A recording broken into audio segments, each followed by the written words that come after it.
Hey y'all, hey, it's JJ Conway, and I want to welcome you to Black and Gold Friday. Before we get into it, I just want to give you guys some announcements and we'll do some little chit chat. Really, if you've ever wondered why people do this, it's for two reasons. It's one, to give people time to get on the broadcast, to get notified that a live broadcast is happening. And two, it's to give people time to make sure that we have our sound and everything like that straightened out. But I do have a couple of announcements that I want to share with you today. And so let me go ahead and start with those, and then we'll get into our Black and Gold Friday. Today's theme, as always, is instead of buying more stuff, buy into yourself. This world pummels us all our lives with messages to make us feel like we're not good enough. We're never going to be good enough. And it's all designed to entice us to exchange our money for their stuff, trying to make ourselves feel better. Well, today I'm going to ask you not to exchange your money. I'll always take your money, but today I'm not asking for your money. I'm asking for you to make an investment of your time into yourself. So if you can hear me all right, I want you to drop me some hearts, some likes, some loves, some comments or something. Say hi. Let me know that you can hear me okay, that my sound is coming out all right. And then we are going to get started. We're going to have a few guest speakers popping in and out today, and we are going to be talking about some really powerful topics. So those of you who got the email that just went out that said we're starting, you're going to notice a shift from what I said we were going to talk about to something that's really been heavy on my heart. Originally, I wanted to come to you from the Countdown to Your Best Life Ever principles, which are the power principles. And that was kind of selfish because I really wanted to be able to record them again.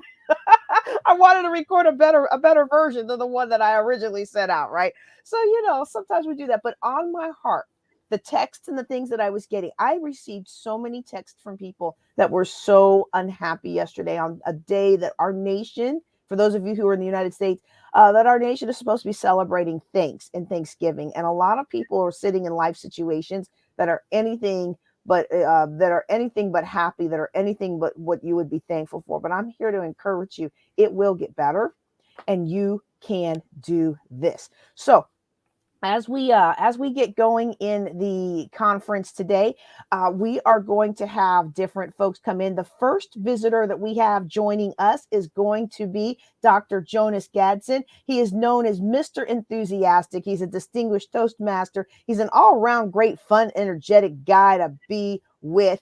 And my son now knows him. Every time he sees them on a class that we're taking together, he's like, "Oh, there's Mr. Jonas with the bonus," because Jonas always brings some kind of bonus, and he will drop life, speak life, and elevate you in your life. So, Dr. Jonas Gadsden, welcome to Black and Gold Friday. How you doing today, my friend? I'm doing fantastic. As I always say, there are three kinds of people: those that make things happen, those that watch things happen, and those who wondered what happened. I know that JJ and I and many others that's going to come on, we are the individual that make things happen on this fabulous, fateful, and fired up Friday. Fired up Friday. Ooh, you know what? I was looking for my, because we're changing the schedule in 2022. I was looking for a fourth Friday. Now we got Fired Up Friday. All right now. Thank you. So when we look at the concept of Black Friday, and the reason I made it Black and Gold Friday is because I thought it was very interesting that all these companies are celebrating Black Friday, and those of us who are in business for ourselves, we want to get in on that train too. But I find that many people are spending their lives really trading their time, energy, their resources, their strength for these little bits of goods and services. And my goal as a financial planner who happens to also be a professional speaker, my goal is to help move people into a space where they're living above all that. They're living above the fighting. And I remember that. I remember the fighting because I wanted something, and there was only, when I used the example of fighting with another mom for the last ham in the store. That isn't something that I just made up. That is something that I've lived. Yes. And that feeling of there's not enough for everybody. There's not enough. I've got to get mine. And that's not true. All of us have been resourced and equipped by our creator to have everything, every ounce of abundance that Jesus promised us. And this is not, don't worry, y'all. It is Friday. It's my fasting day. It's also my church night day. So, but I'm not going to preach at you today. But But it's one of those things that if we don't have any faith in ourselves or in our higher power, sometimes we can really fall down to those lower levels of character and those lower levels of living without even realizing it. So That's what do right. we do about it, Dr. Jonas? What do we do about it? Well, one of the things I've always emphasized, and I believe in very, very strongly, bonus from Jonas, to invest in the most important person on the planet that you need to invest in is invest in you. And as you said, JJ, we come from the place of scare of some people come from the place of scarcity. We come from the place of abundancy. If you develop yourself, I've developed almost over $100,000 in myself. And I mentioned before, Warren Buffett, they asked Warren Buffett, a billionaire, a question not too long ago, and they were expecting, he was asked a question what they need to focus on in the 21st century and beyond. They thought he was going to talk about stocks and bonds. He said the most important thing that you can develop in, to invest in the 21st century and beyond, is to invest in your personal and professional development. And the second thing he emphasized is public speaking. And so some people are trying to put so much stuff on them, but they haven't put enough in them. My favorite book said, "Be ye transformed by the renewing of your mind." Bonus from Jonas, move away from change to transformation, because I don't care how many legs a caterpillar has, and I don't care how fast he can run. He can never fly until he's transformed into a butterfly. So don't just listen to what other people are doing. As a matter of fact, what I'm emphasizing now is work this day. To become a new day, you got to become a new you. And some people have written off their life. We got 30 some odd days left, and they have written it off, and they're in 2022. You're not ready for 2022 because you haven't done anything worthwhile in 2021. Let's get it done, bonus from Jonas. Let's get it done in 2021. And we really do have the time. People think that, oh, I can't make a change, it's hopeless, it's just this is hopeless, this is that is hopeless. And really it just takes one step after another. I shouldn't use just. I always feel like just is a four-letter word, right? Like, oh, well, just do this, oh, just do that. But it really we've got 1 month left. Effectively, we've got effectively 1 month and a few extra days. You got a few days to get yourself together, and then a month to execute, right? We've got 1 month left to make a change. Do you know that in 1 month, if you worked out hard and dripping sweat, you ran, you walked hard, sometimes just with all my injuries and everything, sometimes just stretching puts me in a sweat, right? So whatever Yes. that level of effort is for you, if you did that for 10 to 20 minutes a day, more than you're already doing it, did you know that you'll lose 2 to 3 pounds by the end of December? Yes. Yes. And so you say, well, that's not a whole lot. Well, if you've been gaining weight every year, every year, every year, then that little shift, that's a shift in your energy. So now you've shifted from going up, up, up, up, up to either staying stable or going down. Now that's a shift in your energy. And if you can do that for 1 month, you can do it for 2, you can do it for 3, you can do it for 4. And we get so discouraged, and we think that our best efforts are just not good enough. But what you said was we needed to put more in us instead of on us. And a Yes. lot of times what's happening is we're doing the work, we're trying to go through the motions, whether it's with our health, whether it's with our relationships, but then it's the inner mind hasn't changed. And there's a quote, I forget who said it, but the quote is, of what use is it to make these grand promises of change if the same old lawbreaker is to execute them, right? So Yes. this so there's I can say this, I can say I'm gonna do that, but if the same old JJ Conway, who's created the results I currently have, is going to be the one to execute that, guess what I'm going to get? I'm going to get the same results. And That's so right. it's time for us to move up to a higher level and get to a place where we can start taking charge of our lives. All right. So now I want to remind everybody, this is sort of a different construct than I normally do for most Black and Gold Fridays. I know a lot of you are used to me having speaker after speaker after speaker, and really we want you to join in the conversation. Whether you, hey lady, how you doing? I'm so glad you're on. whether you are commenting or whether you jump on stage with us. Look, come on stage and talk with me and Dr. Jonas. Okay. Or whoever else stops by. We're very open to hearing your mind breakthroughs, your ahas, the things that you've learned about this year, the things that have made a shift in your life. Because I'm gonna tell you something, Dr. Jonas, you may not know it, to see me now, but I remember a time when I didn't know that I could change my thinking. And Yes. I didn't know that I could take charge of my emotions. Like, I really thought that if life went well, you're happy. And if things were going bad, you're sad. And I didn't know that it was possible to say, okay, this didn't go the way I wanted to, but I'm still going to have joy and peace in my heart. I just Mhm. didn't know that was even possible. For Right. decades, I didn't know it was possible. That's the sad thing. And so now as a parent, I try to put that into my kids. But none of us are perfect, so we can't beat ourselves up about the past, right? Well, the things that we did or didn't do. All we can do is start right now. That's right. That's right. Yes. Yes. Yes. Absolutely.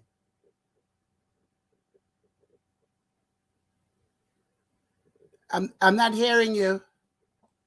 If I'm just saying good morning to whoever this is, if your face comes up like this when I make your comment, then you got to go into StreamYard and give StreamYard permission so it can show your face. So like here we have the beautiful Ronalda saying she's shifting her financial mindset. That's going to pay dividends for her in Yes. 2022, even Yes. by the end of 2021. But if your That's right. face comes up like this, you're like, hey, that's my comment. Then go in and let StreamYard know that they can use your picture. You have to give them permission to. They're not just going to do it, which I think is nice. Yes.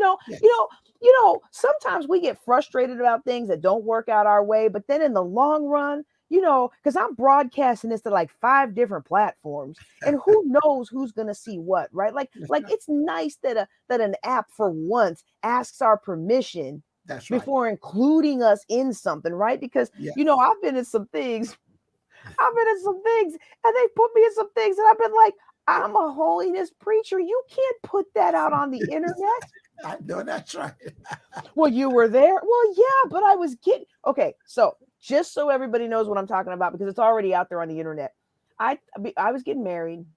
My poor husband had been waiting for me for 3 years. I took a pole dancing class because it had been a long time since I had been married, y'all. And I wanted to make sure I was worth the wait. And I hope I don't make Dr. Jonas uncomfortable. But I was like, I need to make sure I'm worth the wait. And so I went and took this class, right? To just kind of get my groove back and be ready for my honeymoon. And somebody took that video and they posted it on the internet. And I'm like, first of all, what were you taking video without our permission in the That's right. first place? That's And right. second of all, why would you post that? Now, I personally, and I know I feel so bad for Dr. Jonas because I did not tell him I was going to do this. I did not intend to go into this, but I'll bet you there's somebody watching today who feels like they're real stuck in their marriage and they Yeah. want to do something and they don't Yeah. know what to do that's still holy, right? But I don't have a problem with us saying, okay, I'm going to do something that doesn't cross the line. The Bible gives us some very specific lines. You Hmm. start fantasizing about somebody else, that's a line. That's a line in the Bible. You should not cross that line, right? But there are other things that we can do to help make sure that we know what we're doing without crossing the line. I'm just going to leave it like that. But you still don't need to post that because the general public who sees that, they don't know the context of what you're doing. That's So right. they posted that online and I was just like, really? And that was a lesson to me. It was like sometimes you do something in your life and some of you are getting these results and you don't understand why you're getting these results. And you're getting these results because you took a poll. Let me use a different example. I just feel so bad using that example. I'm not in the spirit when I use that example. I'll give you a better example. When I was pregnant, okay, when I was pregnant, I was drinking those frou-frou ginger ales. Okay, those frou-frou ginger ales. They had the little bits of ginger at the bottom, and they were in the beer looking bottle. We're at my church's general assembly. Look, Dr. Jonas, hold up your glass. Hold up your glass real quick. It's got an amber colored beverage in there. See, if you didn't know anything, you might think that might, because it kind of looks like a Corona style beer, right? Well, me carrying these ginger ales looked like beer bottles. And so I'm teaching a class called Intro to Preaching. Now, this is a convention of holiness, pastors, ministers, and elders. Ain't nobody in this group drinking, and most of them haven't drunk in years since they accepted their calling into the ministry. All right. No Right. judgment on anybody, but this is just the lifestyle that the preachers in my church live, right? And so and so I'm walking with this bottle that looks like a Corona. It's ginger ale. All the ministers that are walking past me in the concourse are like, and everybody's looking at, well, the content was not Corona. The content was ginger ale. It looked like a light beer, but it was ginger ale. That's right. That's The right. context was I was 5 or 6 months pregnant and teaching a class all day, every day. Wow. Okay. So I needed a little extra support. So you have the content and you have the context, and it's so important. It's so important when you're doing something in your life to understand the content and the context. Well, let me tell you something. One of the other ministers had a real fit about the fact that I thought it was a beautiful example of how we can misinterpret things. Yes. Yes. And I was not invited to teach again that next year because Wow. that minister made such a fit. They were like, I can't believe that she would do this, and we are holy and we are this. And me, I'm like, but it's a great example, you Yeah. know? Yeah. And so in your life today, maybe you feel like you're doing things that are really the greatest, and you've got these great examples. Like I had one earlier that was not good, and I'm not even going to reference it again. I thought it was going to be better. Sometimes you just do, and you think this is going to be great, and then it's not that great. And instead of feeling bad about yourself, just pivot to another example. That's right. And so, That's right. if you are getting results in your life that are not results that you want, you have to look at the whole picture. Okay, you have to. Hey, girl, I hope you're going to come on with us today. The This is wait, look that back up. I hope that you will look at the whole picture of your life. And I found in my life that a lot of times I was sending out signals. They weren't what I meant to send out. That's right. That's I right. was trying to help people, but I was coming across as critical and unyielding. I was trying to do what was best for my organization, but I was coming across as bullying and manipulative. And I always thought it was funny. The Air Force tests, they say that I'm a Machiavellianist because I think outside the box and I'm not afraid to be different from other people. Well, I didn't know that was a bad thing. I'm a lieutenant colonel in the Air Force. I'm like the deputy to the research support office, right? Like I am the deputy senior service advisor for like 300 Air Force people, and I'm taking this test in Air War College, and I'm like, ooh, now I'm beginning to see some of my problems. But to me, the very things that made me an amazing person were Yes. communicating something else to the rest of the world. Hmm. So, Dr. Jonas, what would you say to somebody who's in their life and they feel like, I know I can do better. I know I'm better than the results I'm getting. I know I'm better than the toxic work center that I'm in. I know I'm better than these toxic relationships that just keep seeming to find me. What would you say to encourage that person today? First of all, I want the record to show that I'm drinking ginger ale. Let the record show. Well, one of the things I would emphasize to people is that it doesn't matter about your past. You cannot change your past, but you can change your path. And what I also learned that everything that happened, even in when you deal with Apostle Paul, for example, he said everything that happened to him didn't necessarily happen to him, but it happened for him. And whatever the challenge, whatever the hurts, the habits, and the hangups that you may have had, there's the healing power. There's a message in your mess. And then you can turn around that mess into a message that would help somebody else. And that's the reason why we are on today, to give you some encouragement. Don't focus, bonus from Jonas. Don't focus on what you have lost. Focus on what you have left. Because what you have left is enough to get the job done. And don't give up. Don't give up. Don't it's always too early to quit, because a quitter never wins and a winner never quit. This is your time and this is your turn. This is the decade for the doers. So get it done in 2021.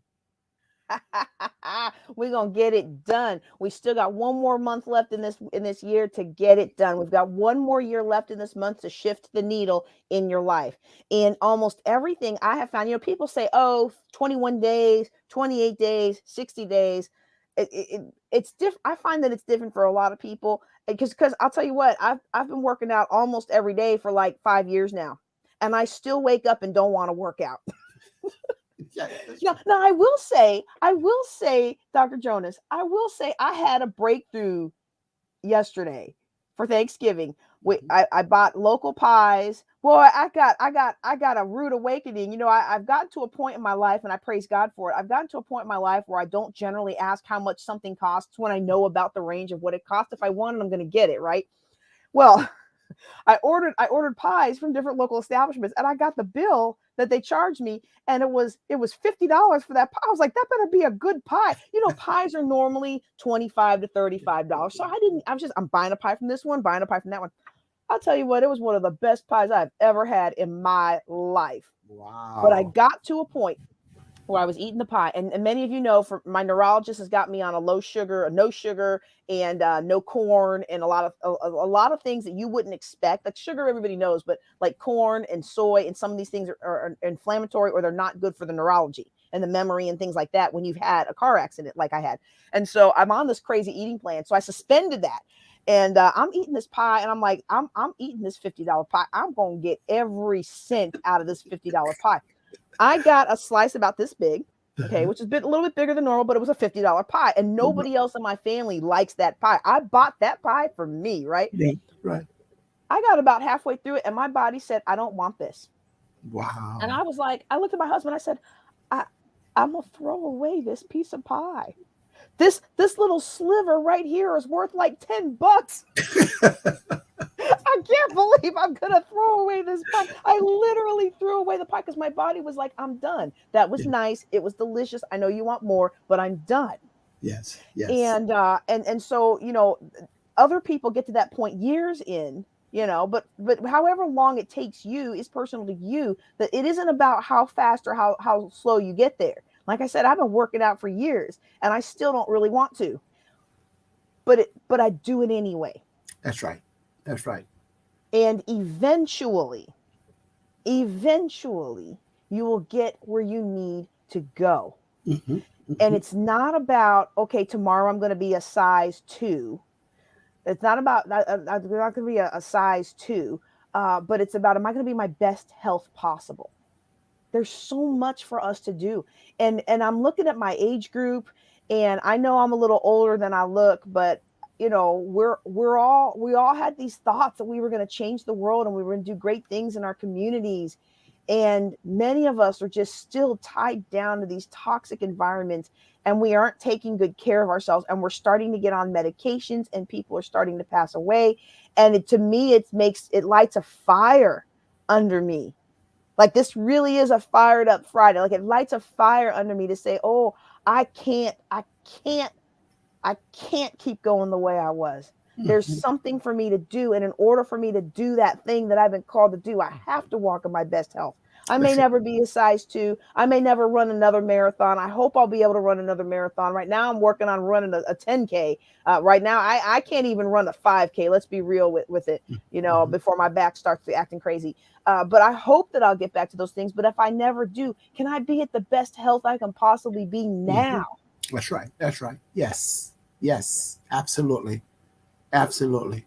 I'm going to ask your help, Dr. Jonas, in encouraging people who maybe feel like, well, I can try to be the best I can be now, but I'm never going to be what I was 10 years ago or 20 years ago, or I'm never going to be what this person is or that person is. It doesn't matter about them. It doesn't matter. It doesn't matter. And not only it doesn't matter, none of us, if we get to a certain age, none of us can do what we used to do. It doesn't matter.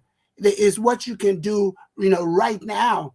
And then what I also emphasize is inch by inch is a cinch. Yard by yard is hard. Someone said, well, how do you eat an elephant? Well, I'm not into elephant eating, but one bite at a time. So, as I said earlier, don't focus on what you have lost. Focus on what you have left, and become new. See a new you. You can become a new you. Then you can have a new life. One of the things that one king says in the Old Testament, he said, "This is the day that the Lord have made." And we will, and I will rejoice and be glad in it. Become you, a new you, and then you create the new day, and then that new day to turn into a new week, and that new week be turned into a new month, and then that new month be turned into a new year. But it starts with you. One of my favorite scriptures said, I want to do a new thing in you. You have a gift and you are pregnant with possibility. Don't abort the baby, birth the baby. This is your time and this is your turn. This is not an accident that we are talking to you today. This is the providence. You were doomed to hear this. You're not doing what everybody else is doing. You are the gift. And the Creator put a gift in you, wrapped with your name in. And you're still doing without. The reason why you're doing without, because you never look within. Because if you look within and develop yourself within, you will never do without. There's an African proverb that says, if the enemy within can do you, if the enemy without can do you no harm, if you deal with the enemy within. A checkup from the neck up. The transformation. Move away from change, because change is temporary. And then move on to transformation. That's a metamorphosis. Transformation is permanent. Ooh, I'm loving it. I'm loving it. I'm loving it. I'm loving it. If you there's no, what how does that go? There's no enemy, no external enemy can get you as long as you're taking care of the internal enemy. Yeah. How did you say that? Yeah. If there's no enemy without, the enemy within can do you no wrong. See, because a lot of us are focusing on external, but we never develop within. We never develop ourselves. I've seen a lot of people that are going to the C room and they worked hard, but they never worked on their self-worth. And if you don't, and if you understand that you are, oh, this is a bonus from Jonas, that I'm talking to somebody, if you realize who you are, you'll do the work because you are worth it. But if you don't do the work, you're going to let your ability to take you to a place that your character can't sustain you. Ooh, I think I said something. I think that's a bonus from Jonas. I'm red hot on this Fired Up Friday. My faith is on fire. Well, look, somebody else may not be willing to admit it, but I'm going to admit it to you today. That is exactly what happened into my life. Towards the end of my military career, I realized that I was in exactly that position. I had the rank, and I was the deputy chief scientist for a $31,000 person Air Force Major Command. And I felt like I had reached the pinnacle of my career. And then I went to DC, and I became in charge of in a community of interest for 17 different agencies within the Beltway in DC. It was so hilarious because I was so young, but you know what? I was in charge. And for me at work, I was in charge, and I was doing these things, and I was making it happen. And you know, a lot of people don't like change agents. And at some point you have to be comfortable. And we're going to go back. There's a comment up here I want to spend some more time on later. This comment right here. We're going to come back to this comment in a second. But just in a general sense, people like to bring change agents in to do all the dirty work, and then everybody gets mad at them, and the change agent gets moved on to another job, and somebody else comes in to maintain a lot of the changes that were made. And at some point, you have to become comfortable with the fact that either this is my personality or that is my personality. I know that my personality, I'm a change agent personality. I'm a starter personality. I get things going. I do the hard work, cut through all the swath to make something out of new. That's something I've always been good at, whether it's been helping to start a new church, helping to start a new organization, a new community of interest, whatever it is. The things that I created in the Air Force, they're still going to, and that one wasn't even for the Air Force. That was for a joint command. So that was joint. Those things are still going today, and they're pretty much following the parameters that I set out. So I was large and in charge, and I had my little look. It wasn't a full bird. I wasn't a full bird colonel, but you still called me colonel, right? So I was large and in charge when I had my uniform on. But what I wasn't large and in charge at home. And this not only set up an imbalance with my first marriage, because my ex didn't get promoted and he had gone AWOL and all these other things had happened with him. And so his career was just tanking and my career was taking off. And so you would find me at work being large and in charge, and you would find me at home being super submissive and super apologetic and just really just not even knowing who I was. And a lot of us today, we are doing things on the outside, but deep inside, when we're at home, when we're in our four walls, we're in our bed in the midnight hour and we're crying into our pillow, we don't even know who we are. We don't even know what we want out of life. We're just going through the motions and we're doing what people have expected us to do. But at some point, we have to understand that we have been gifted. Like Jonah said, we are the gift. God has gifted us with something. And it's time for us to walk into it. But but when I first got divorced, if you asked me what I wanted to eat, where I wanted to go out, where I wanted to go see, I had no idea. Because whenever somebody would ask me those questions, the filter was, what does my husband want? My now ex, what does my husband want? What does my church want? And if I'm around family, what does my family want? Right? It was never about what does JJ want. And I'm not saying be selfish. Because a lot of people thought I was selfish back then. That's the worst part about it, Dr. Jonas. A lot of people thought I was so selfish back then, but I had no self-regard at all, no self-esteem at all.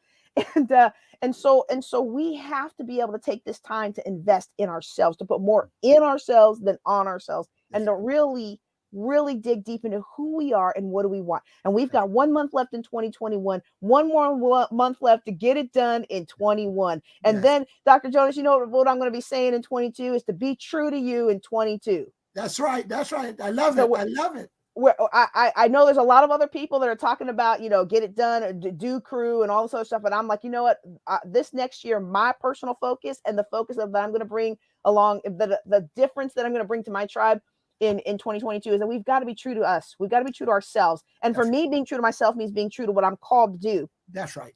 What my higher power, what my Lord God says that this is what I've been called to do. And every time I walk in that, there's a flow. And every time I walk in that, there's a joy. Everything went wrong this morning, but you know what? Everything went right this morning. That's right. That's right. Woo! Yes. It's like one scripture that I like. It said, all things work together for good to those that love the Lord and for those that are called according for his good. He didn't say everything that happened to you going to be for good. He said, I'm going to work it out for you. But let me just say this real quick, JJ. When you talked about your marriage, the ex-marriage and everything, here's a bonus from somebody that needs to hear this today. Don't let your ex mess you up that you can't prepare for your next. Ooh, I think I said something. I think that's a bonus from Jonas. I said, don't let your ex mess you up that you are not prepared for your next. Let the X be the X. And now let's start on a brand new next. Ooh, you said a mouthful here. So now I just want to assure this person, we are going to get to your comment. I promise you were. But this is a huge thing because I have a wonderful new husband. And the crazy thing about it is I was never going to remarry. Okay. There's scripture that talks about remain single or be reconciled to your husband. And I was getting close to Chris. And I understand that there's sometimes man's interpretation of scripture will put limitations on us that we don't need to have. But there's other times where we just don't necessarily understand what God says. But I have always found it that I know some of you are like, I thought you've been in ministry for 20 years. Well, yeah, I have. But there's still some things about scripture that I don't quite understand why God said that, right? Like God says if your partner commits adultery, you can remarry and you remarry somebody in the faith. But there's a lot of other things where there's no license to remarry. And so I was like, well, I don't understand that, but I love the Lord, so I'm going to trust him. And again, I promise for those of you who just jumped on, this is not a preaching day, but this is my Friday. And in Church of Living God, we do have service on Fridays, even though I don't personally here in Stephenville. So I'm just going to slip a few in there. but really, I was never going to remarry. I never expected him to remarry. And then he remarried and I said, okay, well, he's already done his thing. So I have no choice now if I'm going to be married. And I know we don't have to be married, but I also know that in the ministry work, it is important to have a covering, especially if you're a woman in ministry. It's important to have a covering. And I'm thankful for my covering. But at the time I was like, well, I'm never going to marry again. So who cares? Well, I didn't work on myself. But this guy was alongside me and he liked me. And all of a sudden my ex remarried. And so I said, okay, well, now he's remarried. I'm not going to break that. I'm not going to be like, look, scripture says we need to be reconciled to each other. I didn't want to be anyway. Scripture says we got to be reconciled to each other. So you need to break that up.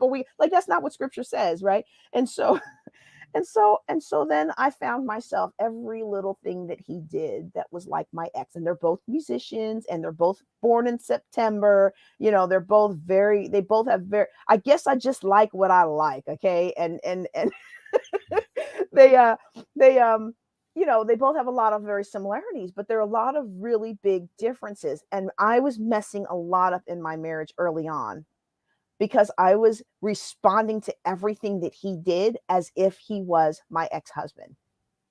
And I had to learn to let that go. There's some things that you just can't ever erase. I can't erase being in 800 something $1,000 of debt. I can't erase the fact that most of that debt wasn't even stuff that I meant to be in, right? Like I can't even erase that. That's not something I can erase. Like you said, you can't change your past, but you can change your path. And I can say, okay, when I'm feeling triggered, when I get angry really quick, can I take a step back and figure out what's really bothering me? Is it really something that he's doing right now? Or is it something that's triggering a memory of something that happened in the past? And if we aren't aware of that, whoo, Mm-hmm. whoo, Yes, you absolutely. get this new opportunity. You get this new. Let me put it for those of you who aren't married or who don't understand how this applies to business in your life. You get this new opportunity. You finally get the big meeting. You walk into the boardroom and there's somebody in there that looks just like a bully you had in high school. We have to deal with these heart matters. Otherwise, they will sabotage us over and over again. Yes, that's right. How do we move forward, Dr. Jonas? How do we move forward with these kind of things? Well, again, earlier we talked about the transformation of the mind. You have to be relentless. You have to make up in your mind that you have to choose to work harder on yourself than you're on the other job, and then realize that uh, really a setback is really a step back to prepare yourself to make a greater comeback. And when life knocks you down, always strive to land on your back, because if you can look up, you can you can get up. So don't focus on what you are going through. Focus on what you're going to. Even one of the things I say sometimes in the 23rd Psalm, with King David was citing the 23rd Psalm, it wasn't as dark as he said it, because you can see shadow. So whatever your life is, in the darkest time of a night come just before dawn. And somebody said, well, there's a light at the end of the tunnel. Well, you make sure now, investigate that light. Make sure that's not a train that's coming, because you're supposed to be the light that you're looking. See, so what I would say, just keep on learning, keep on growing, and keep your dreams in front of you, your gift that is in front of you. What happened to you didn't exactly happen to you; it happened for you. We need to hear your story. We need to hear your mess, because there's a message in there. Because we are supposed to become overcoming. Some people say, I'm hanging in there. Well, hanging is risky. You better be in there. You're either in there or you're out there. So don't focus on all those things, because it helps you to be a stronger woman and a stronger man. As I said, don't focus on your ex. Focus on your Mm-hmm. next step. Mm-hmm. Mm-hmm. And I love it. I love it. Focus on your next. We have a thing that we do every year, and I didn't do it last year because COVID and everything. We tried to do it virtual, and it just wasn't the same. I know everybody loves virtual, but some things just aren't the same virtual. But every year I do a Valentine's dinner for singles, and I think this year will be the 8th. And so I'm this 2022, I think that'll be the 8th. It might be the 9th. I don't remember, but we've been doing it for a while. And so one of the things that we talk about in the Valentine's dinner for singles, we talk about really preparing yourself.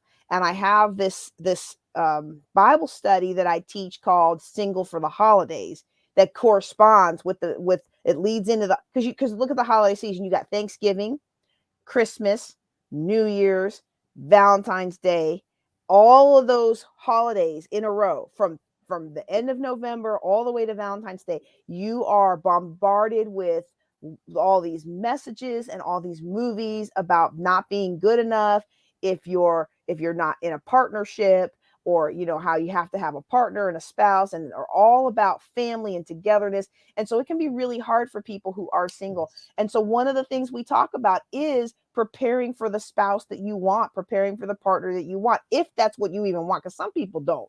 Yeah. And really looking at, okay, here's what I want out of life, but here's all I keep attracting. Well, if I Yes. want this, but I'm attracting that, well, then maybe I need to figure out what this wants and decide if I'm going to be able to be that. And if I'm not going to be able, if it's a bridge too far, then I need to let go of that. That's right. You know what I mean? Yes. Yes. Yeah, absolutely. And another thing a lot of people don't want to admit, I've learned in my life, you get what you attract. So if you continue to attract a bozo and not a Boaz, then then you got to watch that, because and if you don't get to develop yourself, you'll leave one bozo and go to another bozo. And someone said, "Well, brother, well, Dr. Gatson, you talking about a bozo, and who is a Boaz?" Well, let's see. That's biblical principle there. If you don't, that's why you don't know. And if you don't know about a Boaz, you'll settle for a bozo. But let me Mm, just say this. Let me just say this. I value the sanctity of marriage, the yes. covering, and Yes. how God set it up. Is no question about that. And so I honor that. But I do want to say a word to a single, because I am single. And one of the things that some of you made a mistake. They said, "Well, I can't stand. I just can't stand to be single. I can't stand to be by myself." Well, that might be one of the reasons why nobody else can stand to be with you. You got to learn to be your best friend. You got to learn to enjoy yourself. I got a statement that I say quite often. I'd rather be healthy and happy with myself than to be sick with you. Well, I think I said something. I think that's another bonus from Jonas. I said, I'd rather be healthy and happy with myself than to be sick with you. So work on you. Learn that you still whole as single. You still can be what the creator intend for you to be. But you have to be already happy. You have to already be whole. Then you'll meet somebody, a Boaz, that's already happy, that's already whole, and you're going in the same direction, and you get hooked together, and you get married, and said, away we grow, away we go. But some of these queens, let me just drop this wise on there. Some of these queens, the trouble that you all are having, you're going on the waste pile and picking up these men that have given up on everything. You pulling them off the waste pile. You're giving them CPR. You're cleaning them up. You're putting them in your home, in your apartment, driving your car. They only pick you up on the day of payday. And the reason why you wonder why, that's a bozo. You can't transform nobody. You can be the best that you can be. So if you dragging in all of the negativity, you have to do assessment of yourself. And this go for man or and woman. Enjoy yourself. Because you can get the wrong man, you can get the wrong woman, and they can mess your life out and ruin your ministry and your gift, because you thought that person gonna make you happy. No person can make you happy. You're gonna have to make yourself happy, and you have to have a life before you meet him or before you meet her. Oh, I'm hot today. My faith is on fire. Fired Turn up me loose. Friday. Turn me loose. JJ, loose the man and let him go. Well, it's so true though. And in fact, I think I'm going to extract this part and add it to our singles, because our Valentine's Day singles every year I add it to the portal that they can get the lifetime access, right? I think I'm about to add this to it because it's so true. And it's one of the things, and Montrella, if you're watching, I promise this book is going to get republished soon. It's just life is just not cooperating. But in my Fix Your Money, Find Your Honey book, which is currently out of print, we were doing it because times have changed in the 10 years since I wrote it, right? And so, we're kind of adding a few things and taking out a few things. But in Fix Your Money, Find Your Honey, it's the principle that you just mentioned. You have to be a whole person to attract a whole person. That's right. And here's what society tells us is I'm looking for my other half to complete me. I'm looking for my other half to complete me. I'm a half a person. I'm a broken person. I'm looking for another person who completes me so we can be a whole person, this whole person, the one. But I feel like marriage is really not addition, it's multiplication. And so it's not one half of a person plus one half of a person. Okay. It's one half of a person times one half of a person, and one half of a person times one half of me with all my mess times one half of you with all your mess equals one big fat mess. All right. And so we have a big fat mess, and yeah, sometimes works, and sometimes it's just that we're together because we've been together for so long, and we don't want to break up now because we don't want to take time to learn something new, but we're not fulfilled, we're not happy. Instead, what we need to be is we need to be one whole person, so we can find one whole person, and together we are one whole person. That's right. See, the two shall be one.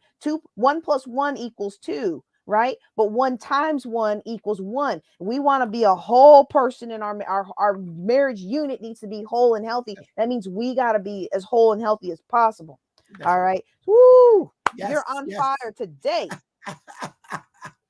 All right. I do want to go up and address this comment because when a comment came through, I felt like I resonated with it. I would love to get a man's opinion on this comment here.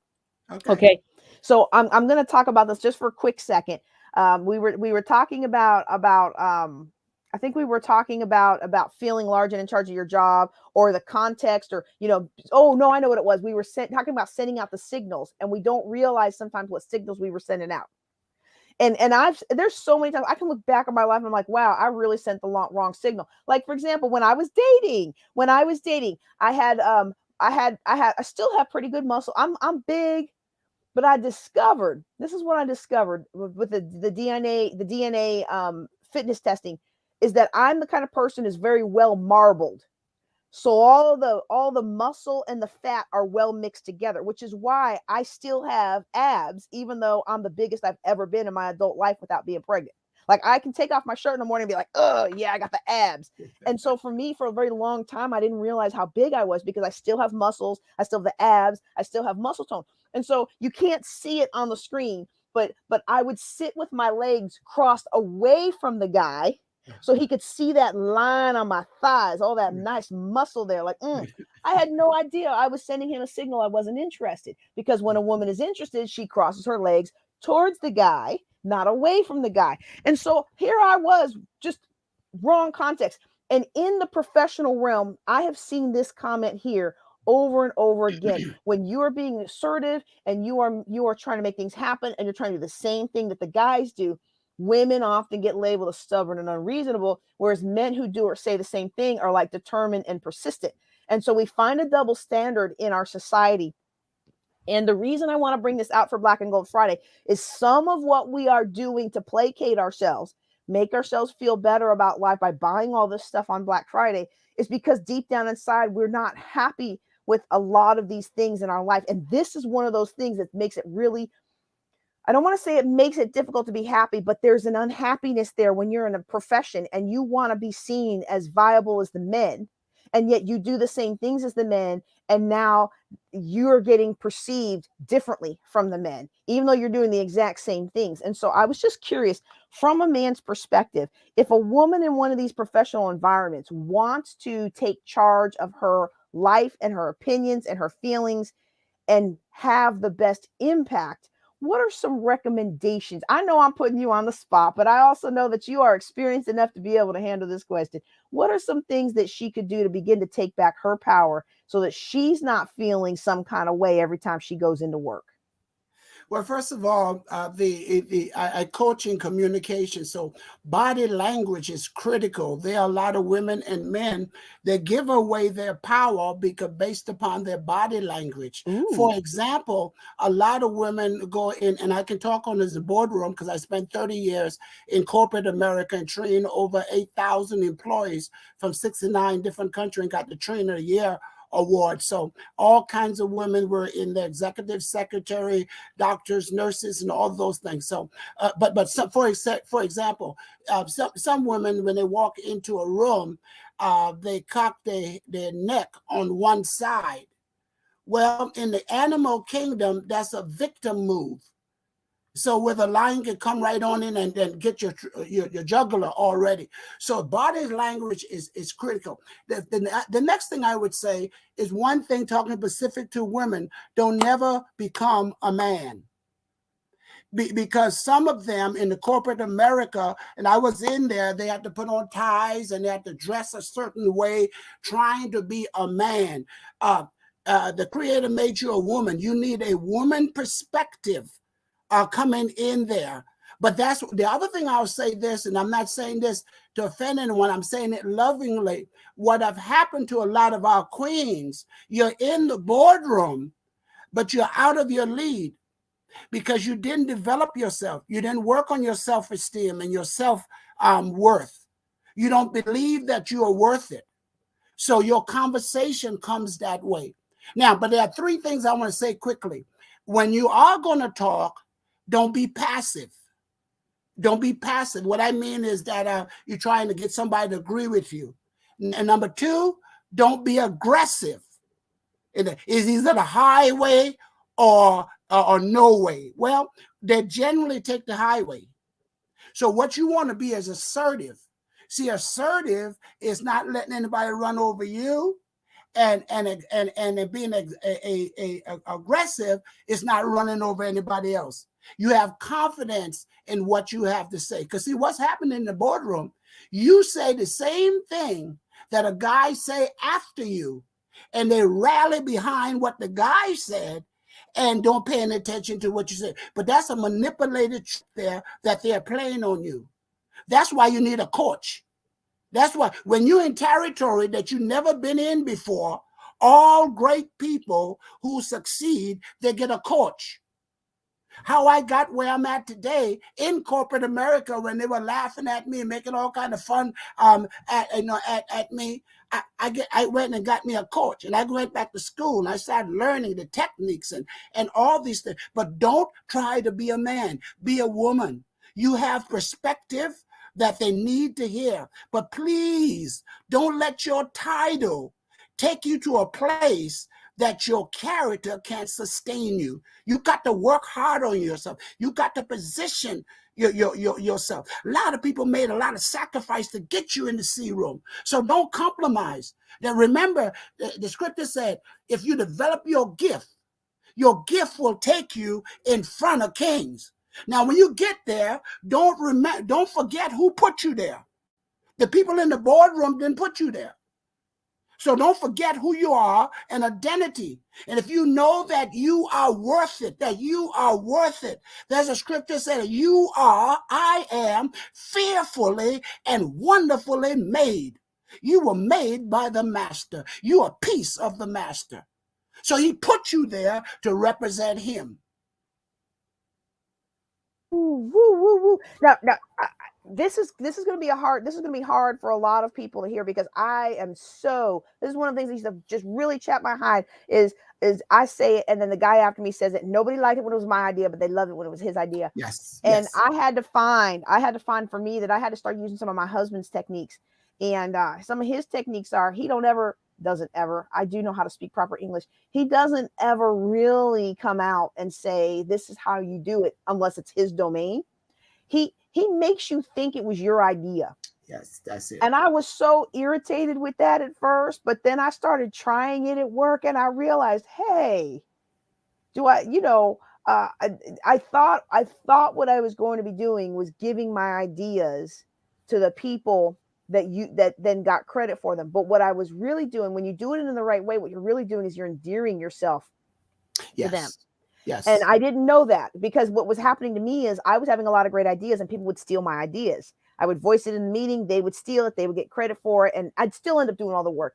I even had a boss one time say that he was going to have me do the work, but he was going to put another guy up front because the other guy had more of the look and feeling of what we wanted to represent our organization. And I was like, well, then you make him do the work.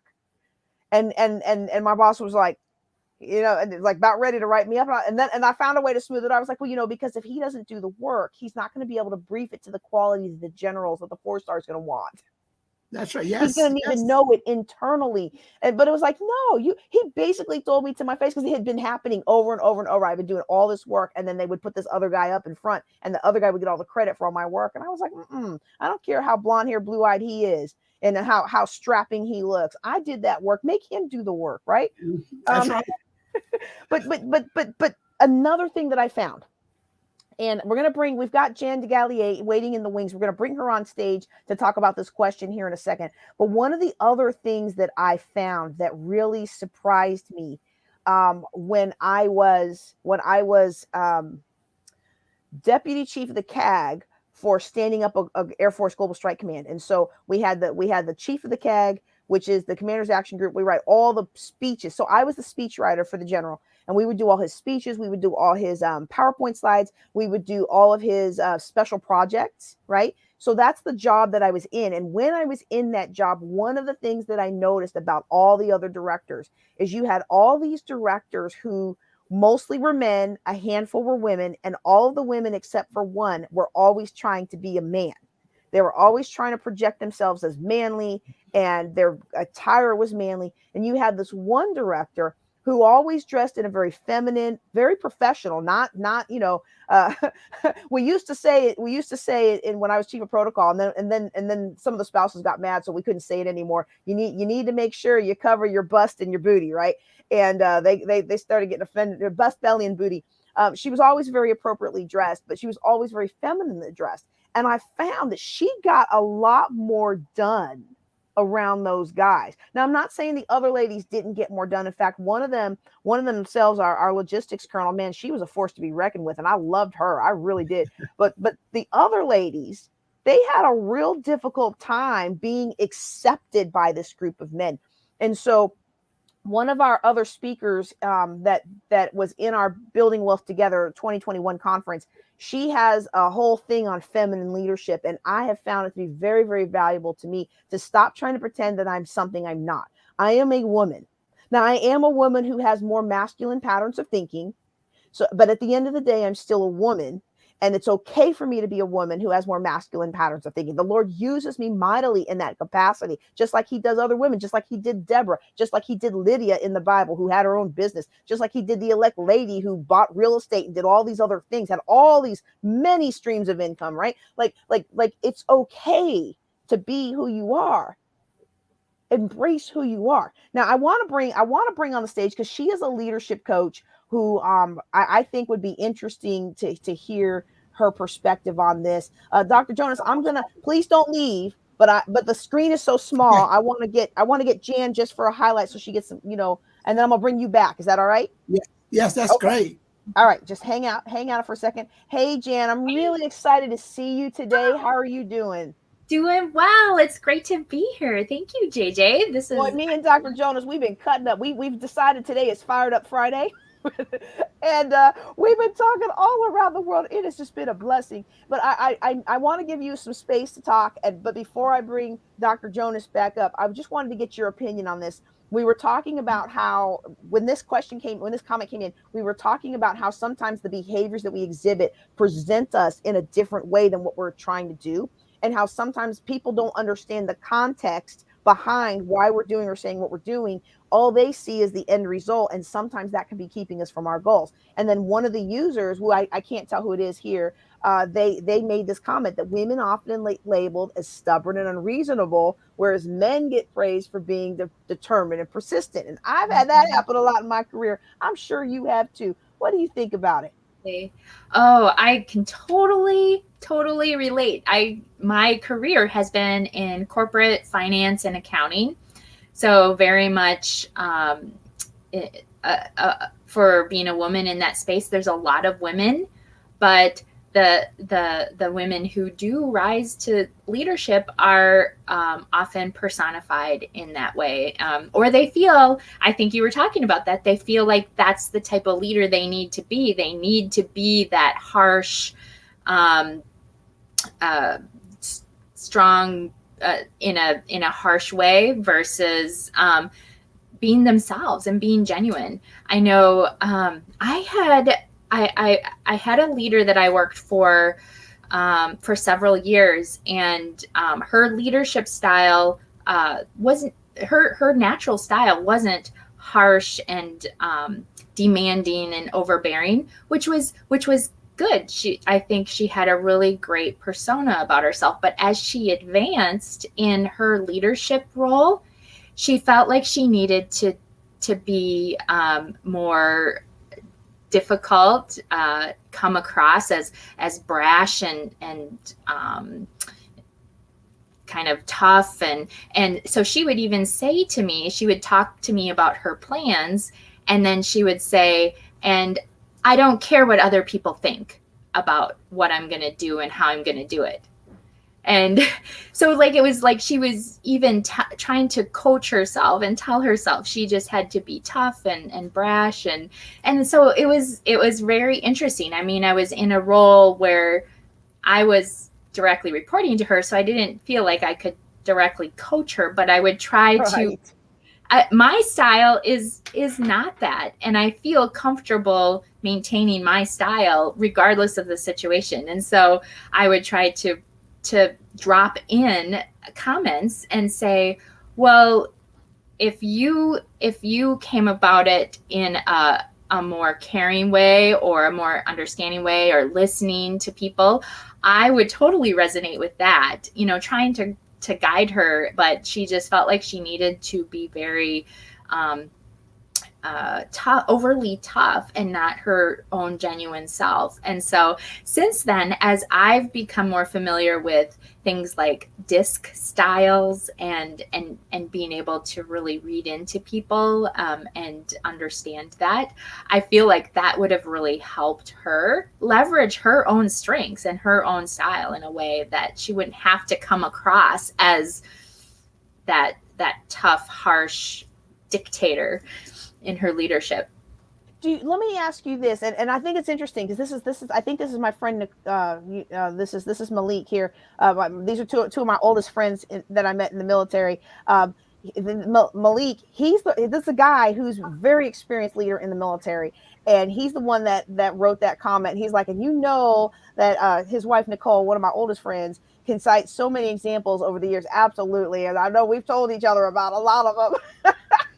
But so I'm actually super impressed that comment came from a guy and not from a female. So, but it certainly spurred some exciting conversation. But one thing that I want to kind of go back to that you said is, and we're going to bring Dr. Jonas on maybe in about a couple minutes here. But this point is really interesting to me because a lot of times I've come off as brash and harsh and direct and tough, and I didn't even know that's what I was doing.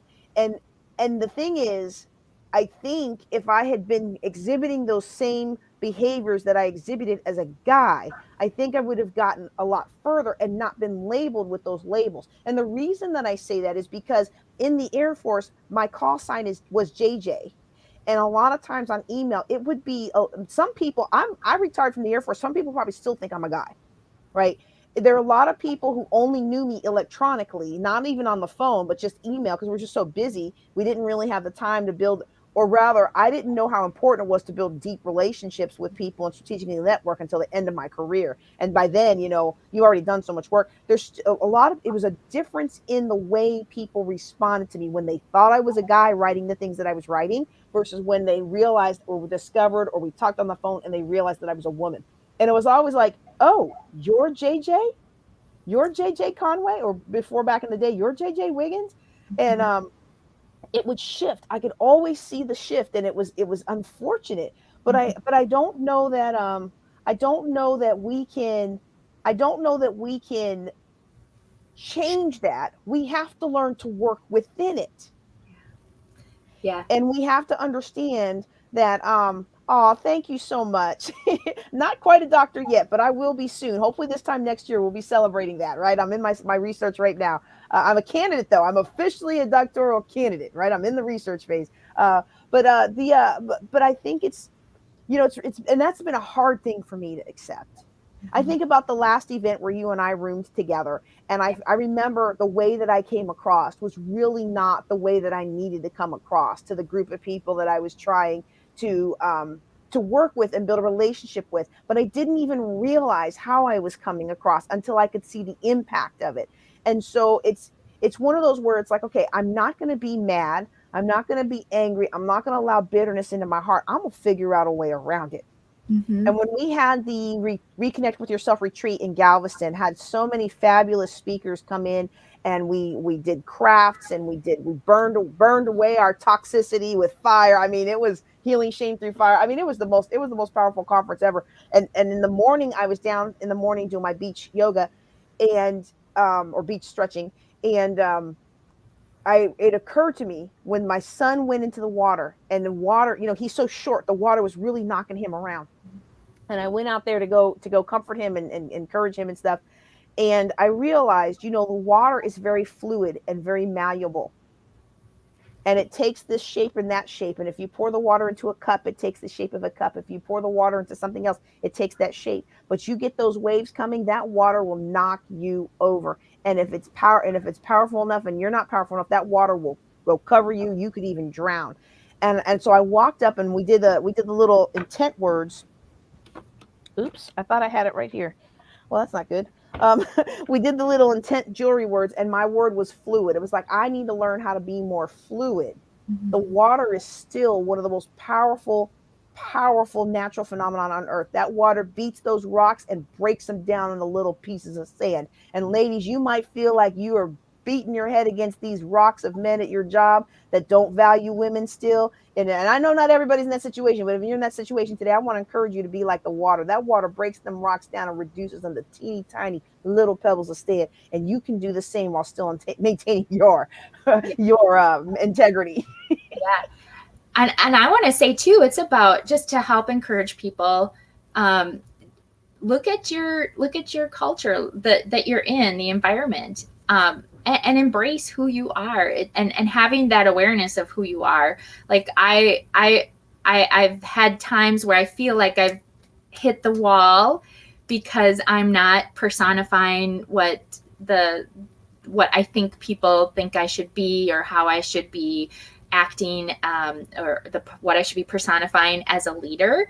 But then I look back and I see in who I was and how I carried through in my own style, I have made progress and I have made a difference. And so being able to remind myself of that, and if I'm in an environment where, hey, there's a lot of toxic cultures out there, and you're gonna run into beating your head against the wall, and you might not get anywhere. So it's okay to find a place where you can be yourself and you can carry out your leadership in a way that is your style. And I think what we're going to find, because there is a lot of the whole departure, the great resignation that's happening in our environment today, businesses that are not adapting and shifting their culture to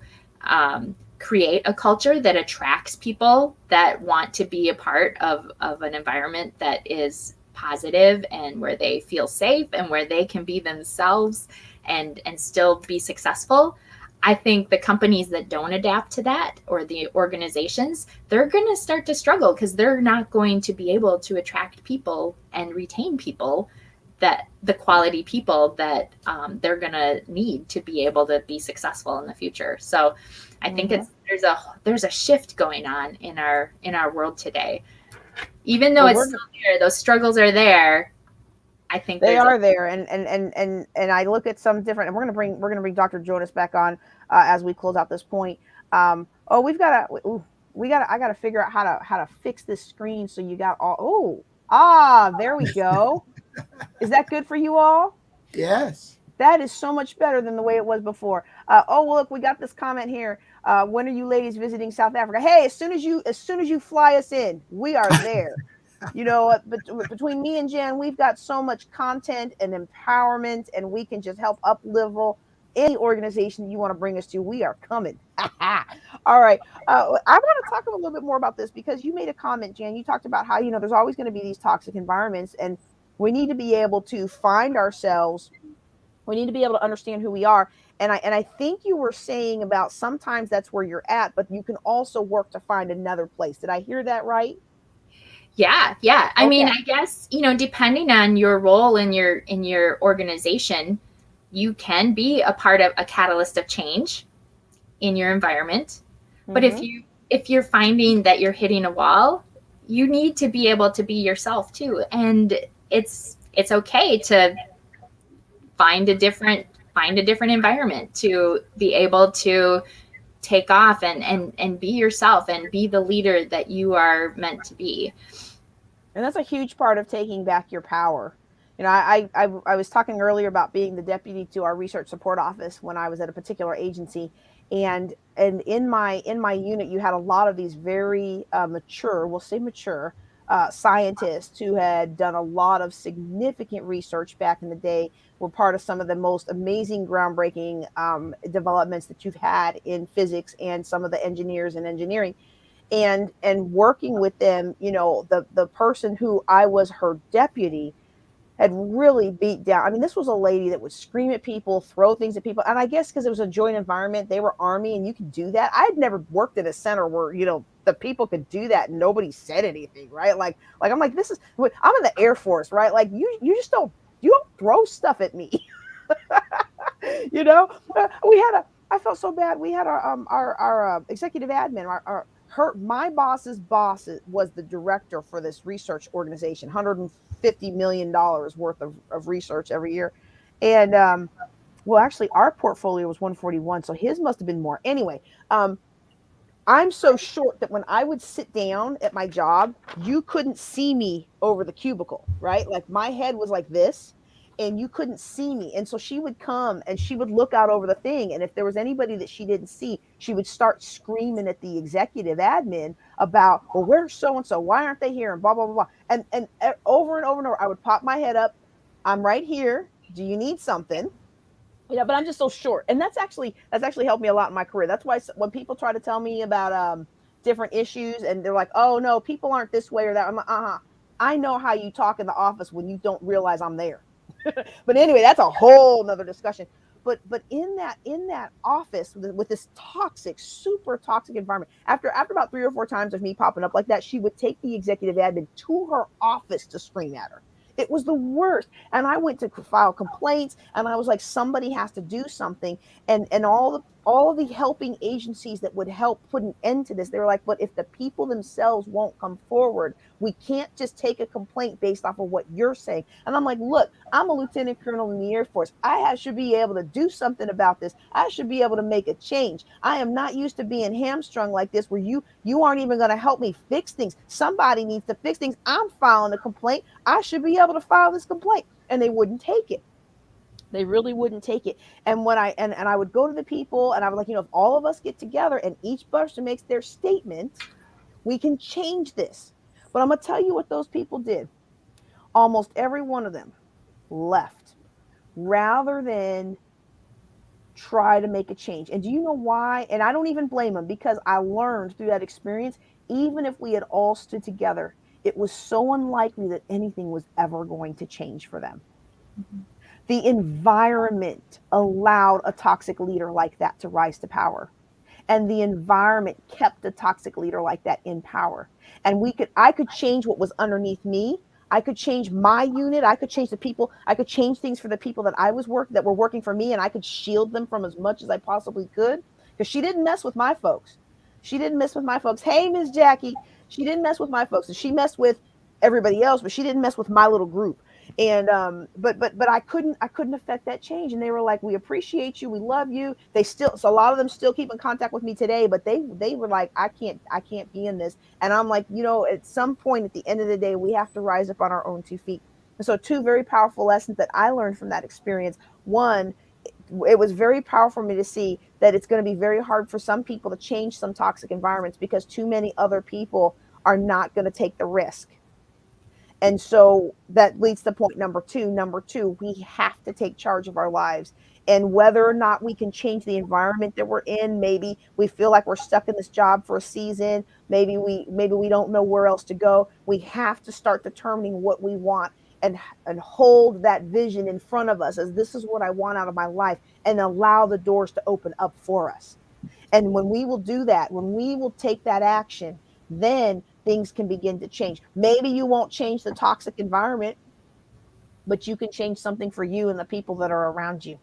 All right, all right. Whoo. Dr. Jonas, what say you, sir? Oh, that's great. Great comment, Jan. Great to see you again.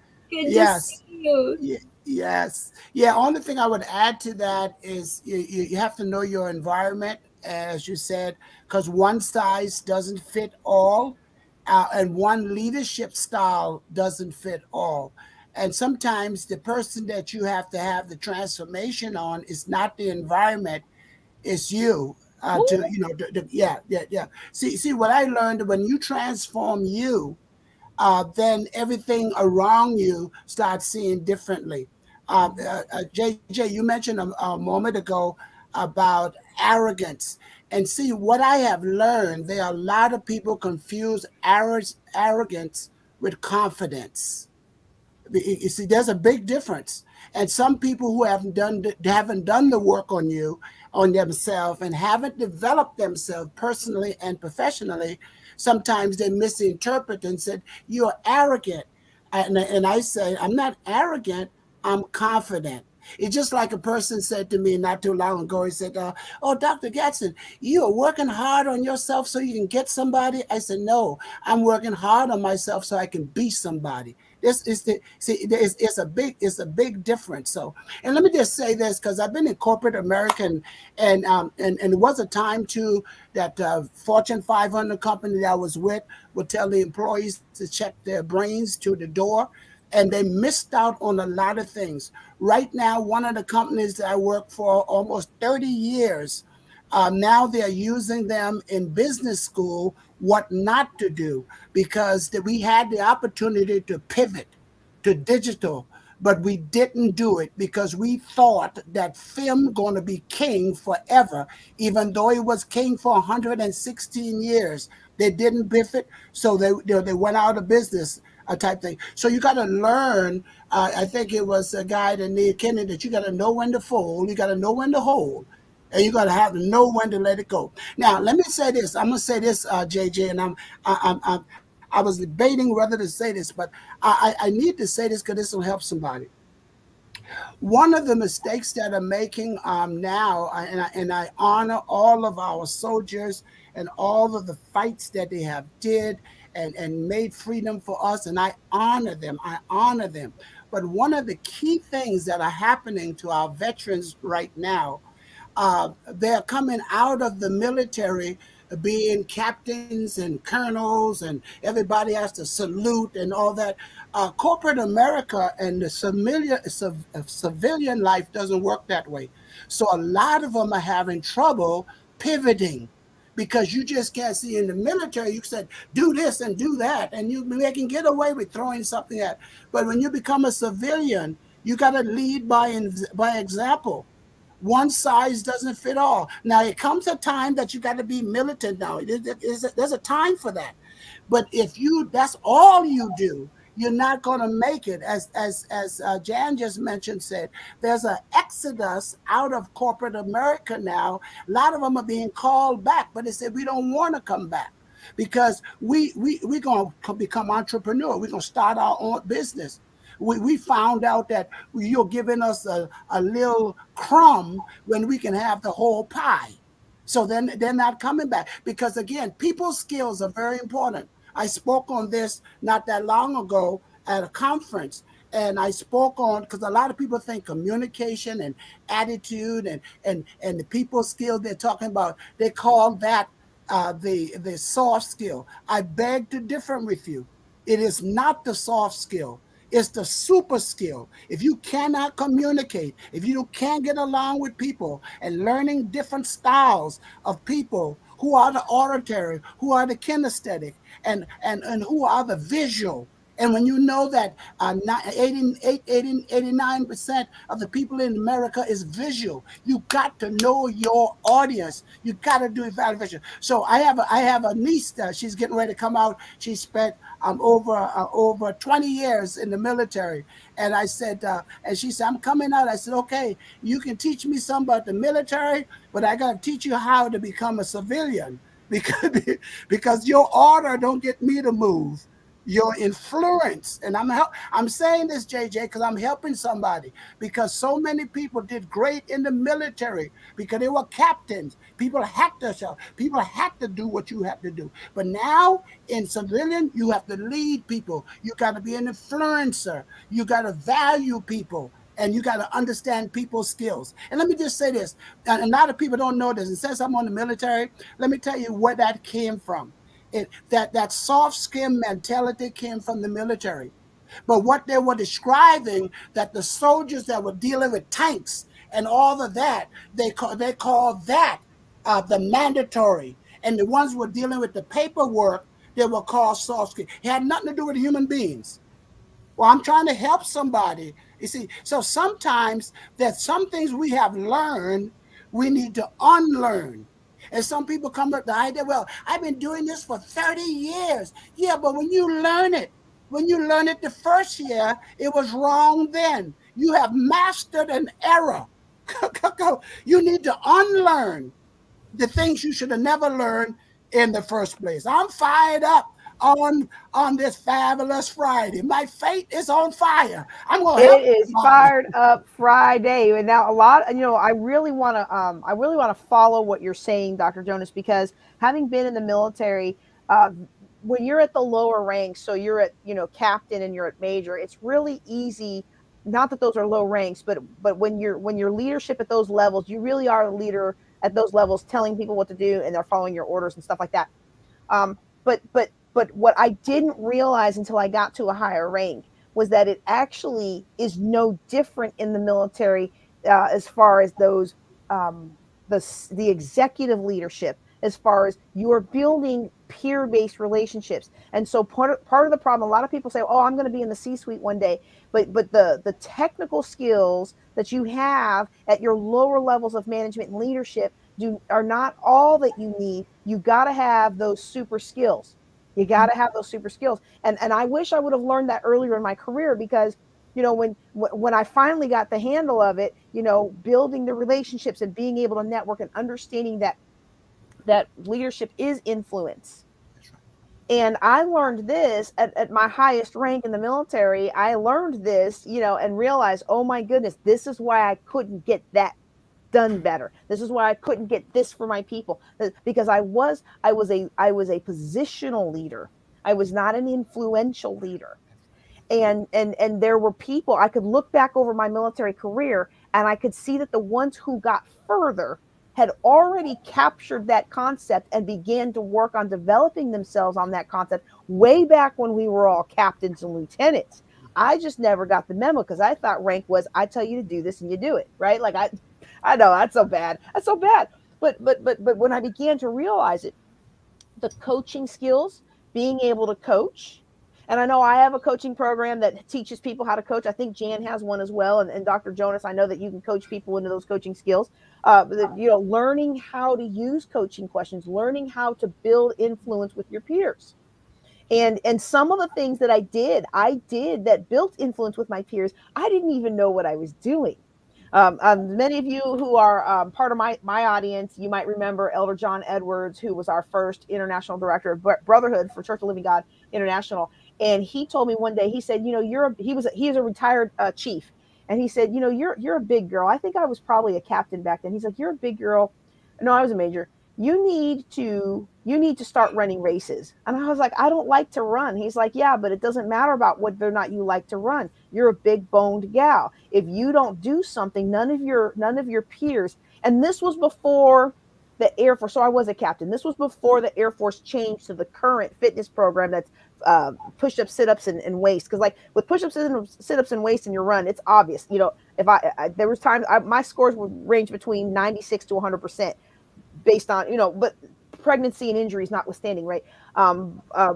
Because I can max my push-ups, I can max my sit-ups, I could max, before I had the second baby, I could max the waist. I was big chested, big bootied, but I had a little waist. I had a nice little hourglass, right? They would pull that little waist, I'd be like, but but those are numbers, those are hard, fast numbers. But before then, and even after that, it still mattered. when he told me to do that, what he was saying is, because this is how you're going to build influence with your peers. They immediately look at you and assume some things about you based on your size, which you're already at a disadvantage being a woman and a minority. And this was, this was different. This was 15, 20 years ago. Okay. The world has changed a lot, but back at that time, people didn't look at women, especially minority women, as being leaders. We didn't fit the profile of what you expect as a leader. Okay. This is so important. This is so important to understand that we have to do what it takes to build influence. And I got to a point in my career, I had been doing that, and I had seen that, I would come back with my new medal, or I did the Tough Mudder, or I did the Spartan, or I did all these things. Like, I was always doing these things, and I was always bringing them to work, and I would put the next target on my thing so people would know I was training, right? I didn't know why he told me to do that, to build the influence, until I became into John Maxwell content and began to really teach it for the Air Force, and then became a member and now an executive director on John Maxwell team. I didn't realize that part of my problem with so much of my military career was that I didn't have influence. Mm-hmm. See, if I had had influence, then the time when my supervisor sabotaged me, my people wouldn't have gone for it. And I had people that came back to me later like, I'm so sorry about all this. And by the way, it wasn't really your fault. We did this and this and that to you. And I was like, oh, okay. Like I had internalized that I just failed at that particular job. But I don't know, Jen, you might have heard of this one. I don't know. I don't think Dr. Jonas has, but this is the job where I showed up and they said, you're going to get fired in a year. Don't take it personal. But I had forgotten that they had told me that. And so when I got fired in a year, I did take it personal. Yeah, it never feels good. Yeah, what's that? That never feels good. Yeah, no. Yeah. Well, to me, it was a challenge. Oh, I'm going to no, I'm going to show you. See, I'm good at cleaning up, because the person who had started the program made a mess of it. And they brought me in, and there was somebody else they wanted to put in that position. They were going to make it a civilian position, a GS-15, which is a high-level civilian position, and they were going to put them in there. And so I didn't realize all that was going in the background. I just heard challenge accepted. You're not going to fire me because I'm going to be so amazing. And that was one of those long-standing programs that's still running today. And that guy that they wanted is still in charge of it today. And it wasn't until I was leaving, when I was cleaning out my desk and I found my original notebook, Colonel so-and-so said, welcome to the shop. You're going to get fired in a year. Don't take it personal. Like, oh, another director. So anyway. But the real thing that I want to piggyback on that is, the real reason I wanted to have this discussion is because a lot of times people in the military don't realize how important we're not going to call them soft skills. We're going to call them super skills. People don't realize how important these super skills are. But if you want to reach the higher ranks in the military, you're going to have to do that. So many of my jobs since then have been peer leadership, where I don't rate you. I can't tell you what to do. I have to influence you to see that this is a win-win for both of us. Mm-hmm. I think the win-win, what you're talking about, JJ, is so key. I've worked with leaders in a group and one-on-one.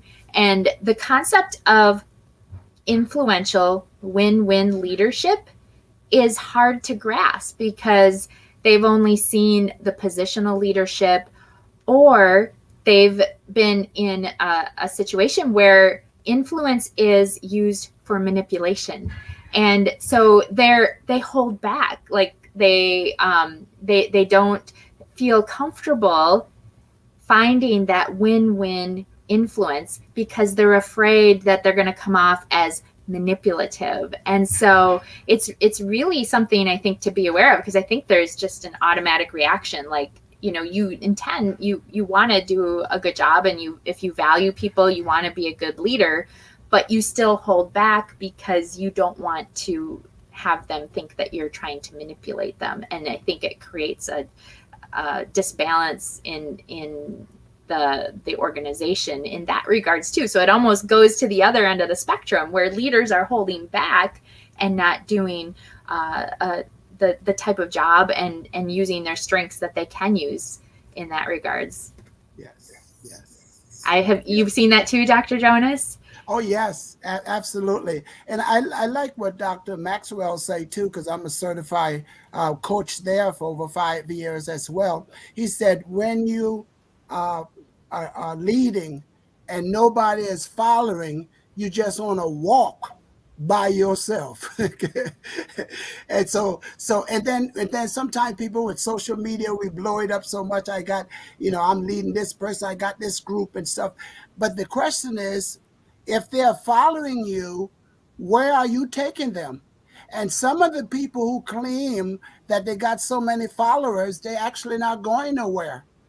See, sometimes bonus from Jonas, sometimes people label you so they can limit you. Ooh, I think I said something. That's a bonus from Jonas. I said sometimes people label you so you can limit you. So don't let nobody label you or limit you. Because sky, ooh, this is another bonus from Jonas. Sky is not the limit. Your belief is.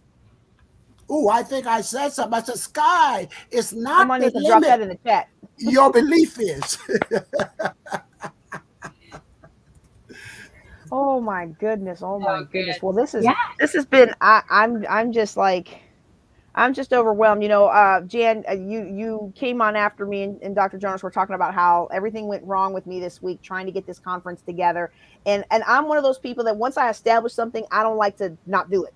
So even if I'm just gonna get on here and talk by myself for 2 hours, we're gonna have a conference, right? Like if we just go, I bought the domain name Black and Gold Conference, we're gonna have a conference, right? So That's right. we not we if I hadn't started it and kept going, we would have just said, yeah, I'll start it next year. But it's been happening, so it needs to keep happening, right? But wait, here we go. Here we go. We got the replay. People label you to limit you. Your belief is the limit.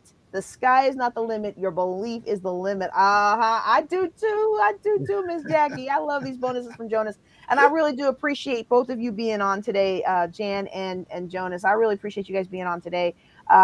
Because to me, this was the shortest Black and Gold conference we've ever had, but I think it's actually one of the most powerful, because the concept we've covered the whole world today. We have covered the whole world today, and we have just found, well, we talked from dating, we talked for leadership, we talked to all kinds of things. And so we are coming up about the top of the hours when we're scheduled to end our broadcast. So what I want to do is give you each about 4 or so minutes to talk about yourself, how people can contact you, how they can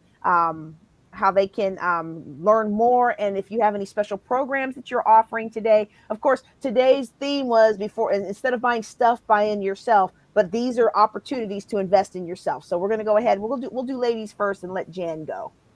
Okay, great.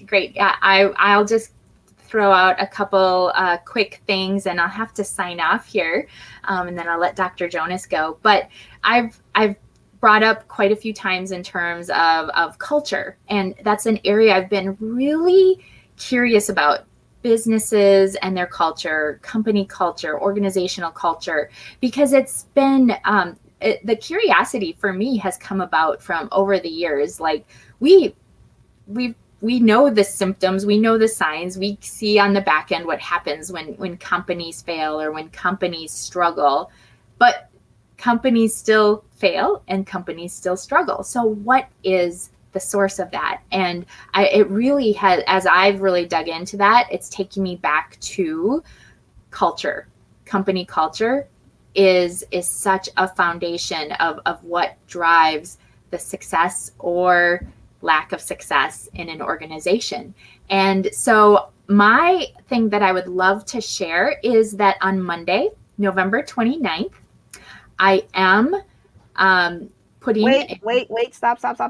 I messed something up. There we are. There we go. No, this is what I was trying to do. All right, start over. Something you want to share is that on Monday. Yeah, Monday, November 29th, just in a couple of days, 2 p.m. Eastern Time, 1 p.m. Central Time, I have a LinkedIn event where I'm presenting and talking about 6 indicators that leaders and their organizations can take a look at to identify if something is going wrong in their culture. And so I've narrowed it down to 6 different indicators. So you can look me up on LinkedIn.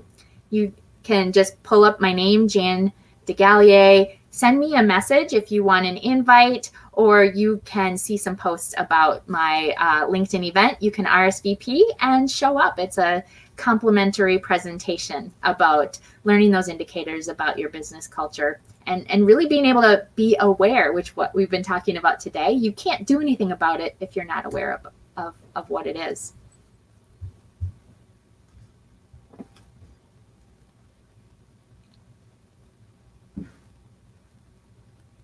Can't hear you, JJ. Jan, if you will drop that link into the comments, it'll go to both YouTube and Facebook. So if you can just drop that link in the comments, and then people will be able to sign up and enjoy this complimentary presentation. It sounds like it is going to move the needle forward in somebody's life. All right, all right. Thank you. And I'm going to say goodbye. Thank you. Bye-bye. Bye-bye. Bye. All right, all right. We're gonna have Dr. Jonas go now. Before Dr. Jonas, before we go, I had invited the audience to come on. We've got somebody that's trying to come on. I don't see their video, so I can't bring them on stage just yet. But if that happens, we may bring them on.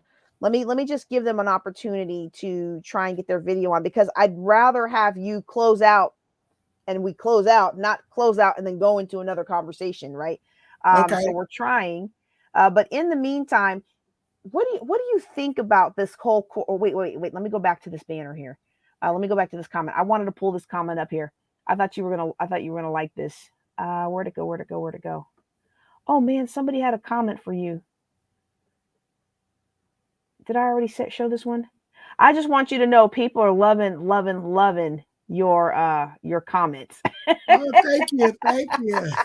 Thank you so much. Okay. Well, you know what? Unfortunately, I'm so sorry. We have others that are trying to get in, but I don't see an active video. So because I don't see an active video, I'm not going to be able to bring you. I'm not going to be able to bring you online. Okay. So I'm so sorry. We've got about 7 minutes left, though. If you can get your video on, I'd be more than happy to bring you on and we can have a quick chat about the topics, because this is supposed to be a community engagement. But unfortunately, I don't see it on my end.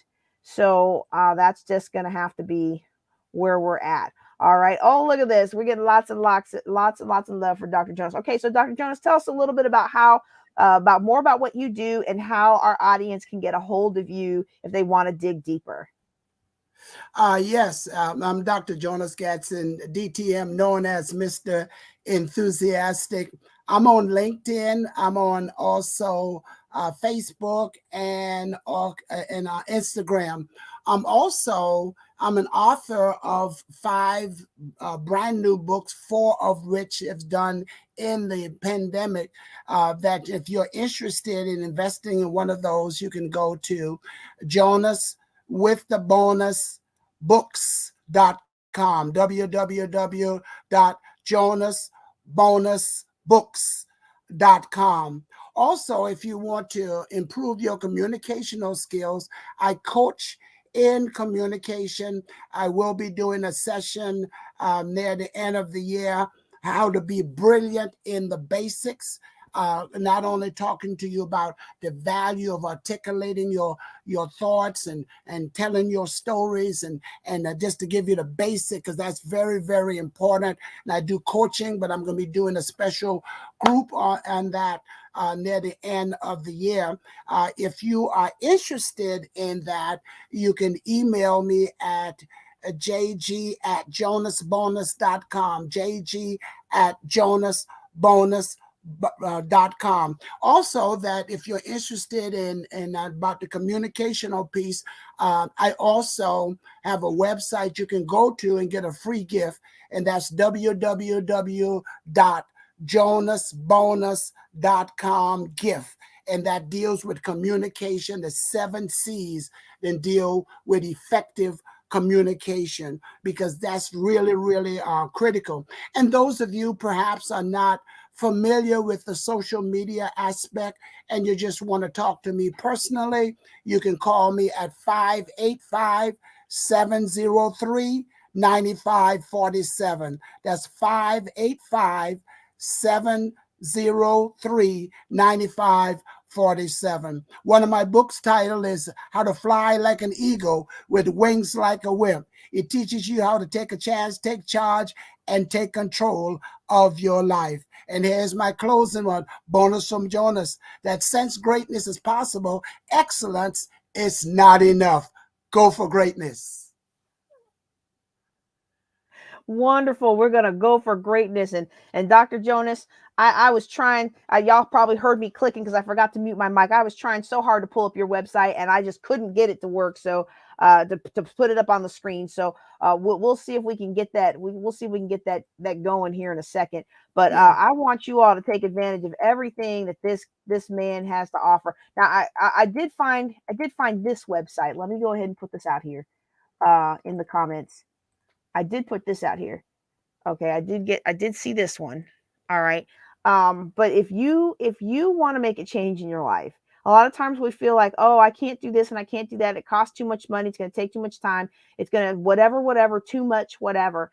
I want to encourage you today to just take the first step. Each of us today, myself, we've got Jan, who also has her stuff. Her stuff has her event that's coming on, and I'm putting that up there so you can see it. Each of us has something that we can offer to help you get started in your life and make a change today. And when that change begins to bear fruit, then you will have the resources to take the next step, and then the next resources to take the next step, and then the resources to take the next step. And so just like Dr. Jonas was saying, go for greatness. I want to thank you for being on, Dr. Jonas, especially being on the whole time today.